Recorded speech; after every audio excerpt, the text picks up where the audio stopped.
But through the final corner, they will go. Mivano, they're going to hit 100% throttle all the way down this pit straight. They'll get the race started. We're going to go here for the 6 hours of Circuit of the Americas in the new Endurance Series. Fantastic start there for Mivano. Up in towards turn number 1 for the first time as they'll stack up. Oh, there's been an incident there. Ava Vavatic has completely plowed one of the cars there. That's Thrustmaster Mivano Racing number 4 car that went up and over and into the barriers as well. That is a huge incident as we see the LMP2 start here. No dramas for them like we've seen in the LMP1 machines. They'll get themselves into the first sector relatively okay. But GTE start now. Triton Racing leading from Mivano this time. So they've gained the position over Altus Esports, who dropped back into P number 3 side by side between MSI and Zenith Esports, though, coming up towards that first sector, that first S section where there's only a single line coming through here and they all get single file. But how about that, Cam, inside your LMP1 field? Just carnage at turn 1. Yeah, in carnage. There we will. Time expire 5 seconds. Apex Racing team just getting themselves to the line right about now. We will get one more lap here in the 12 hours of Sebring. One more lap that Joshua Rogers so desperately needs to try and get himself ahead here. But it's still a pretty decent amount back. But Joshua Rogers has been gaining so much time over the past couple of laps with the help of the Insta. But the thing is, there's a GT car of the same class is separating the battle for your race leaders right now. That could potentially spell the end here. Joshua Rogers flashing the lights frantically. Get out of the way, get out of the way. This is a battle for the race lead that's going to come very, very close right at the end of this particular lap. VRS Commander Simsports then, half a second between themselves and Williams Esports. This is what the past hour and a bit has been culminating in. Joshua Rogers closing the gap, and finally he's gotten himself in a position where he can see Kei Kashube right on front of his nose and is close enough for a potential dive bomb into Sunset Bend if he decides to go for it. Coming up towards the end of the middle sector then, coming up through these middle sectors. You just see how much they're using in terms of the track exit here to try and gain the maximum amount of time possible. VRS Commander Simsport definitely in with an opportunity. They'll have a look down the inside at turn 15, comes towards turn 16 of Le Mans. VRS Commander Simsport, they might have just made it work. No, they haven't. VRS Commander Simsport have been punted off by Williams Esports. Williams Esports will get themselves ahead. We have had Apex Racing team. They will come through the final corner in absolute dominant fashion. Johan Harp flashing the lights, a bit of a wiggle. Apex Racing will win an iRacing special event. Williams Esports, though, in controversial fashion, will head their way across the line to take P number 1 in GTE. That is something that'll be talked about over the next couple of weeks on the forums. I bet.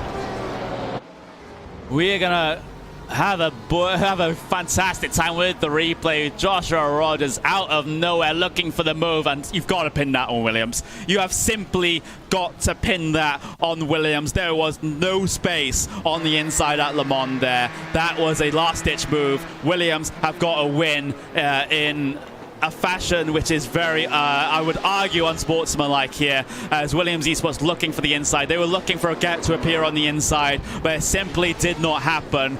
VRS Commando, in my opinion, should have been the race winner here today. Williams Esports have come away with it instead. Meanwhile, in GT3s, by the way, Vendaval Simracing Yellow, of course, did come across the line to take the win in GT3s. We'll get another look at it. Joshua Rogers ahead and then spun around. He had the position on lockdown. Oh my God, Owen. Oh my God.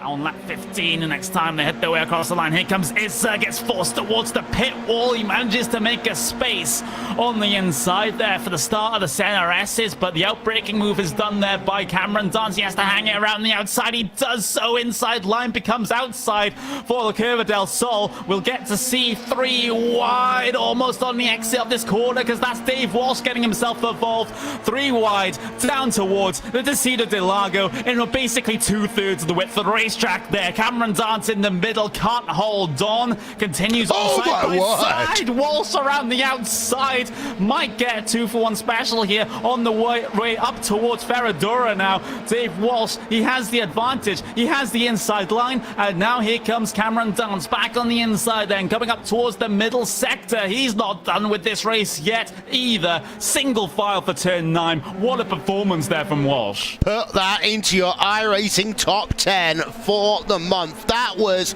absolutely incredible. Going to have another look on board.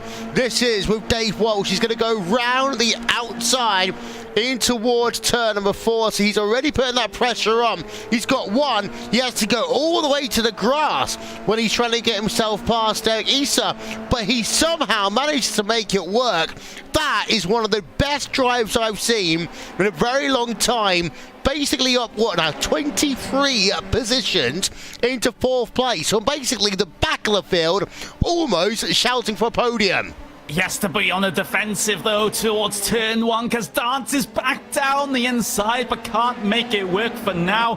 He's still in a very good position, though, to challenge out of turn 3. This trio, are they going to go 3 wide again? It's not outside the realms of possibility. Cameron Dance then around the outside at the Descida del Lago. We've got Issa trying to make his way through as well, but he finds his track completely and utterly blocked. Dave Walsh will hold position at the front of the trio. Here comes Issa, though, because of the compromised line by Cameron Dance. Up towards Ferradura. Issa on the outside. Dance on the inside line. Dance will have the position secure for the first apex, but has to park it on the second apex and actually bring the 2 of these on the back of the trio here back a little bit. And this is now Dave Walsh's chance to try to 3 at Motegi, but he has to string those together if he's going to secure himself comfortably inside of that top 20. We're riding on the back of Sebastian Job here as he runs himself up the hill. Oh no, Sebastian Job, he's pinned it at the top of the S's just as we were on board with him. He'll have to take the tow back to pit lane, and that is a chunk of points lost for the British driver. Riding on board with that Brit as he came up the S's, just a little bit too much sliding through the first part, and he hit the wall on the bridge very hard, spat the car around, and he got stuck into a position where he cannot do anything. Aerial view, you can see just how much of a big hit it was. Very easy to do through that section of corners. That takes Sebastian Job straight out of the lead of this race. Exactly, almost immediately taking the tow back to pit lane as he had to sit on the exit of the corner waiting for traffic to go through. And now Sebastian Job's not going to take any further part in this race, and that could well be a blow for him staying inside the top 20. He is sitting around about that P number 10 right now, so he should be fine, and also it depends on how he does in the other strength of field races this week as well. But that is simply not a chance that you should be throwing away like that, Jack, arguably. When you're in one of these big races of the week, you only get a few of them, and if you make that kind of mistake in every single one of them, then you're in big trouble. You are indeed, every opportunity possible. Battling side by side, Benecke versus Heinrich then. So Pure Racing Team versus Williams Esports, and the Williams Esports car will have to try to struggle on this outside, but Heinrich is able to stuff it in there still. Coming to turn 10, and he'll look for the cutback move off the corner outside the line for the final turn. It's ideal, and he tags the rear bumper of Benecke, and he gets sent into the tyre barriers as well. Catastrophic moment for Benecke as we'll get the replay up. That was not what Maximilian Benecke wanted. You can see coming through the second to last corner, Lauren Heinrich is looking to the outside. Benecke covers it, but is just a little bit too late. The slightest bit of contact spun the German around, and the next thing he knows, he's got a Williams Esports car into the passenger door, and he's being pushed into the tyre wall. Another look again from the aerial camera, Connery. In fact, on board, you can see just how close these drivers do get. Yeah, Heinrich really harassing the back bumper, and maybe a little bit too much into the final corner. Spins Benecke around up onto 2 tires as well before he hits the tire barrier on the outside. So that is the second big name in this race to go out. We had Sebastian Job a little bit earlier on, and now we have Maximilian Benecke. Here comes Lauren Heinrich, though, down the inside of his teammate of Alexander Voss. So the 2 Williams Esports teammates will go side by side through the chute on the run up on towards the toe. Then Alexander Voss still on that inside. Heinrich on the outside, and Voss, he's racing door to door, trading pink with his teammate here, and now Phil Sell, he smells blood in the water behind as well. He'll get blocked coming down the straight towards turn 8. Voss on the inside, now Phil Sell on the outside. There's battling behind as well. Alessandro Sanchez versus Nowakowski right in the back of your shot, as these battles will continue up to turn 9 and turn 10 as well before they go single file once again. Sanchez still getting himself past Nowakowski, and Alexander Voss managing to defend from Phil Sell. And it was very close to contact between Alexander Toe that time, but still an unsuccessful attempt from Phil Sell, and now you have to feel he's going to start feeling a little bit frustrated behind the wheel of his Porsche 911 Cup car. He'll look for the move then in the heel, and he sensed the move, he can taste it, but he simply wasn't able to gobble it all down. And now Alejandro Sanchez is looking for the move on him as well. He's just sitting back in a sort of mindset where if these guys are going to have an instant, or if they make a mistake, then I can slip myself through. I am surprised we did not see contact between Jared Voss looking to the outside of Sanchez as they head themselves into the heel. He's going to go to the outside. Sanchez is going to get boxed in, but he's going to get a better run off the corner. So Alexander Voss wasn't able to make it work there. He's still looking for it up to turn 9, and he might even get it off the exit because Sanchez has to push wide. He'll take the battle to turn 10 and almost crowd Sanchez off the circuit. They're only leaving one car's width of space on the exit, but there's no space on the exit of the corner. Voss has had a massive instant as cars after all scatter behind because the Williams esports driver was stranded in the middle of the racetrack. Replay up. Replays. Yes, you can, and well, if you're a fan of Niels Koch and the Williams esports team, then well, I have news for you. He's going for the move back over Graham Carroll, side by side between the two drivers, then down into turn 8. So close coming onto the brakes into there, and here comes the opportunistic move from Castroledo, sliding through turn 8, pointing in the wrong direction. You can see exactly what Castroledo was trying to do, but unfortunately, it did not pay off. Because he was over a 10th quicker than Graham Carroll last time around. However, he still can't get past. Here we go. This is the run that Niels Koch needs. Look at him bringing up almost to the back bumper. Then outside line being chosen for turn 8. Drag race all the way down the back straight here. Niels Koch has the advantage with the cleaner car, of course. And going to be a little bit less drag on that car as a result. But Carroll holding strong on that inside line, not allowing Niels Koch an inch to try and make his way by. Very close to the final sector. Will come across the line with 4 minutes remaining, around about 4 laps as well. Niels Koch outside line for turn 1, cuts back to the inside, looks to the inside through turn 1, but the thing is, Carroll is covering all bases. Forget about the Trulli train, it's the Carroll train. The Carroll train is quite clearly alive, and obviously Niels Koch trying to stamp his ticket out of said train, although at the moment still can't get it to work. Heading themselves through turn number 3, still looking, still sticking behind Graham Carroll, running actually more or less identical lines, almost trying to wait for him to slip up under pressure through turn 4. Up the hill they go into the braking zone. Carroll going defensive on the inside. Niels Koch though still looking. Watch out for Kim Eriksson behind now, Connery, because Eriksson, when this is happening, is closing the gap faster and faster. Yeah, exactly. Kim Eriksson ready and waiting to pounce if these guys come together. Koch might have another chance here coming through turn 8. It is going to be side by side, but can Koch complete the move this time? Look at how deep on the brakes he goes through turn 8, leaves the door open, trying to find the momentum, trying to wrestle the inside line away from 9, and he can't make it. So the final corner will arrive, and with still Carroll ahead, but here comes the run out in the final corner for Koch. Looks to the inside, outside. He doesn't even know where to go at this point because Carroll is everywhere. And Carroll is all over the racetrack defending. Through the final corner, it's yet another win for G2 Esports. Yet another win for Sebastian Job against Maximilian Benecke as well. Fantastic stuff for him. But meanwhile, battle for P number 5 because Carroll, against the odds, has held on to a top 5 finish. just take a bow, Graham Carroll, because that was a ton of pressure at the end from Kush and co. Very close indeed. Sebastian Job hot on the heels of Enzo Benito on the way down to turn 1, but turn 1 isn't really an overtaking opportunity at this track. You just have to wait and perhaps try your luck elsewhere in the first sector. You can draw it alongside in 2, but you can't easily complete a move there. You just have to set everything up for that turn 5 hairpin, and that might be just what Sebastian Job has decided to do. Angles towards the inside, door not shut there by Enzo Benito, side by side through turn 5, and there's Joshua Rogers in the Coanda car trying to file his way through as well. We'll bring it side by side with Benito just as Benito tries to get one back over Sebastian Job, but Benito will have to let that one go and fight with a Coanda driver instead as Rogers, he spins Benito. Oh, round goes Benito. Heartbreak for him there. It's dropped him down to 13th in this one. Up there, they're getting very close there, almost touching through the hairpin there. De Jong now putting the pressure on Freddie Rasmussen as we're heading in towards the final 3 minutes of this race.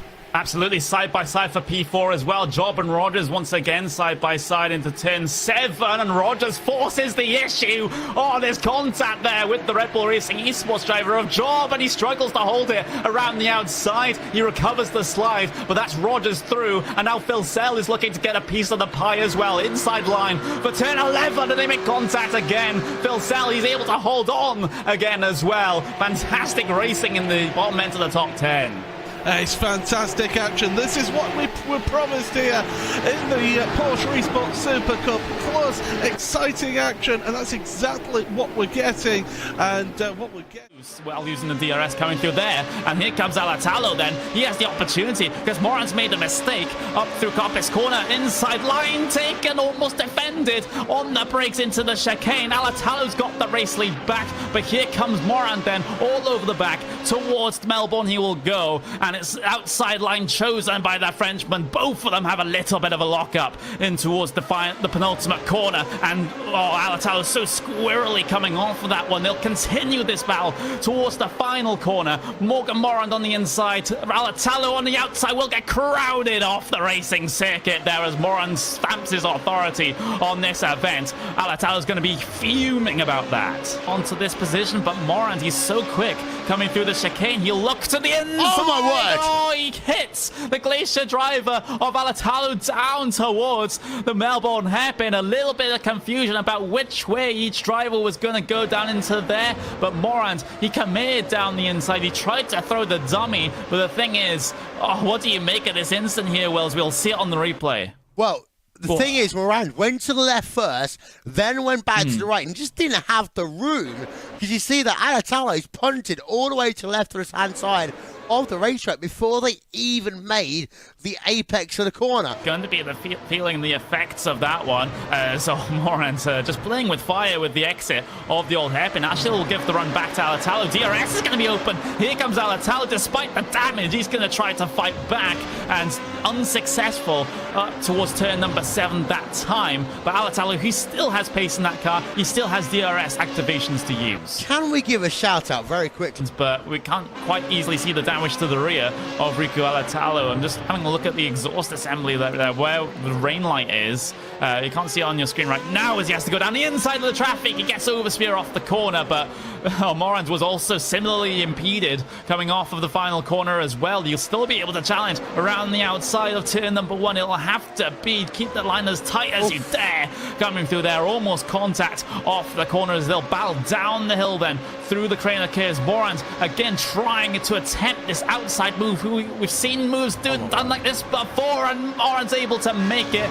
The new race leader is the Frenchman of Morgan Moran, but don't count Alatalo out of this one. He'll continue to try to harass the back up towards McLean's and Coppice, but he's going to drop a little bit behind here. So Alatalo, if you've got anything in this last 6.5 laps, this is the time to show it, to wrestle the race lead back. Couple of things. First of all, I think this is a little bit like Hamilton and Raikkonen at Spa. many moons ago, it seems now, between the two. But it's just simply not enough. Deep on the brakes through the penultimate corner, and one more corner left for Morgan Moran to negotiate, and he can call himself the winner of this round of Racespot TV Friday primetime in fantastic fashion indeed, defending from the championship leader. Morgan Moran will win here at Donington Park. What a race there by Morgan Moran.